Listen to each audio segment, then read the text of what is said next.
Méditation du 10 août. Les apparences sont trompeuses. Et l'Éternel dit à Samuel, ne prends point garde à son apparence et à la hauteur de sa taille, car je l'ai rejeté. L'Éternel ne considère pas ce que l'homme considère. L'homme regarde à ce qui frappe les yeux, mais l'Éternel regarde au cœur. 1 Samuel 16, verset 7, version Louis II. Chacun, jeune ou adulte, a un monde de possibilités, même s'il semble être le moins prometteur. Un homme en haillons, au corps et à l'esprit brisé et tourmenté par le délire, se dirigeait vers la rivière avec l'intention de mettre fin à ses jours. Il avait tant gâché son existence qu'il ne voyait pas d'autre issue.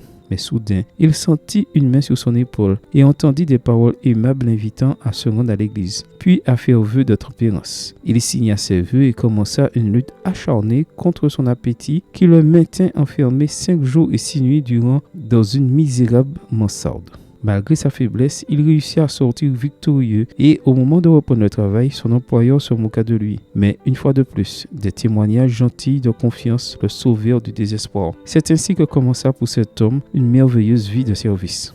John B. Gotts est devenu le grand conférencier de la tempérance et sa vie bénit de nombreuses personnes. Son histoire nous montre que nous ne devrions juger personne selon son apparence ou sa situation, car ce n'est pas aux apparences que Dieu regarde, mais au cœur. Aussi devons-nous considérer les personnes avec justice. Voir Jean 7, verset 24. Dieu est capable d'accomplir des merveilles dans la vie des gens, même chez ceux qui semblent moins prometteurs, pour peu qu'ils viennent à lui dans la foi et la repentance. Apprenons donc à considérer les autres avec les yeux de Dieu et non avec les nôtres, à faire preuve de compassion et de gentillesse envers ceux qui souffrent ou qui sont dans le besoin, et à reconnaître avec humilité que c'est à la grâce de Dieu que nous devons tout ce que nous avons, et non à nos propres mérites. Quels sont les préjugés qui t'éloignent de ceux qui se trouvent dans une situation difficile ou désespérée? Comment peux-tu changer ton attitude pour être plus compatissant et plus compréhensif? Prie Dieu de t'aider à voir les autres avec les yeux de Jésus. Amen. Bonne journée à toi et que le Seigneur te bénisse.